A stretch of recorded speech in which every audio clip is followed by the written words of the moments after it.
పాలమూరు రంగారెడ్డి ఎత్తిపోతల పథకానికి 2014లోనే జాతీయ హోదా ఇస్తామని ప్రధాని మోదీ మాట ఇచ్చారు. 10 ఏళ్లు గడుస్తున్న ఆ అంశానికి సంబంధించి బీజేపీ నేతలు సమాధానం చెప్పాలని నిన్న కోస్గి సభలో రేవంత్ రెడ్డి ప్రశ్నించడం జరిగింది. అయితే ఇదే అంశానికి సంబంధించి మనతో పాటు మాట్లాడడానికి బీజేపీ జాతీయ ఉపాధ్యక్షురాలు డీకే అరుణ గారు ఉన్నారు.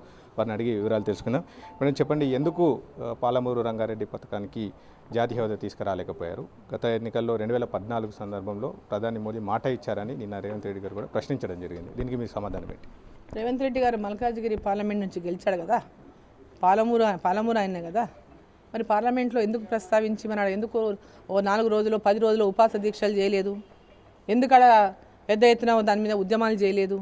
మాటలు చెప్పడం అంటే తను తప్పించుకోవడానికి, తమ తప్పులు మూసిపెట్టుకోవడానికి ఇంకొకరి మీద ఆరోపణ చేయడం అనేది రాజకీయంగా సరైన విషయం. అందులో ఒక ముఖ్యమంత్రి స్థాయిలో ఉన్నాడు ఆయన. వాస్తవాలు చెప్పాలి, ఎప్పుడే ప్రజలకి వాస్తవాలు చెప్పాలి. ఎందుకు పాలమూరు రంగారెడ్డి ప్రాజెక్టు గురించి ఏనాడైనా రేవంత్ రెడ్డి గారు ప్రయత్నం చేసిండ్రా? ఏ ఒక్కరోజైనా పాలమూరు రంగారెడ్డి కావాలా, పాలమూరు జిల్లాకని అడిగిండా? ఆయన ఏ పార్టీలోనైనా ఉన్నాను ఆ రోజు అడిగిండా? అడగలేదు కదా. పాలమూరు రంగారెడ్డి ప్రాజెక్టును మరి ఆ రోజు తెలంగాణ విడిపోయినప్పుడు విభజన చట్టంలో మరి పాలమూరు రంగారెడ్డిని పెట్టండి అని మేము అనేకసార్లు మొత్తుకున్నాం. మరి పెట్టలే ఆ రోజు. జాతీయ హోదా ఎందుకు రాలేదో అందరు తెలిసి మనం పోయింది కదా. వీళ్ళు ముఖ్యమంత్రి అయిన తర్వాత ఢిల్లీకి వెళ్ళిండ్రు, అక్కడ జలవనరుల శాఖ మంత్రిని కలిసిండ్రు. వాళ్ళు ఏం చెప్పిండ్రు? జాతీయ హోదా అనేటటువంటి వర్డ్ సాధ్యం కాదు, ఆ పదం ఏదైతే ఉందో సాధ్యం కాదు, దీనికి ప్రాజెక్టుకు సంపూర్ణంగా మేము తప్పకుండా సహకరిస్తాము, మా సంపూర్ణ సహకారం ఉంటుంది. అంటే మాది షేర్ ఉంటుంది. జాతీయ స్థాయిలో మేము ఇవ్వాల్సిన షేర్ ఖచ్చితంగా ప్రాజెక్టుకి ఇస్తాము, కానీ జాతీయ హోదా అనేటటువంటి పదము ఉండదు అని చెప్పినారు. అది తెలిసి కూడా మళ్ళీ ఈడ విమర్శిస్తున్నారు.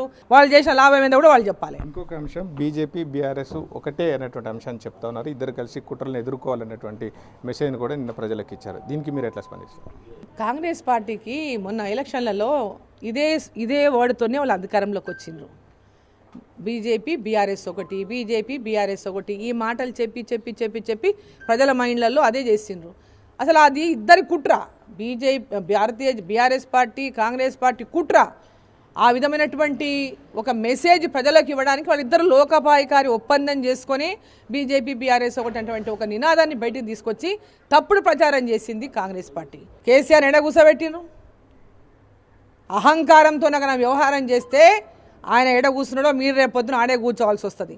అహంకారాన్ని వీడండి, ప్రజల సమస్యలపైన మాట్లాడండి, ప్రజల సమస్యల పరిష్కారం చేయడానికే మాట్లాడండి, అంతే తప్ప ఇటువంటి చిల్లర రాజకీయాలు దయచేసి మానుకోవాలని చెప్తున్నారు. ధన్యవాదాలు మేడం. మొత్తంగా చూస్తే మాత్రం పాలమూరు రంగారెడ్డి ప్రాజెక్టుకు సంబంధించి విభజన చట్టంలోనే నాడు అధికారంలో ఉన్నటువంటి కాంగ్రెస్ ఎందుకు పెట్టలేదనేటువంటి అంశాన్ని డీకే అరుణ ప్రస్తావిస్తూ ఉన్నారు.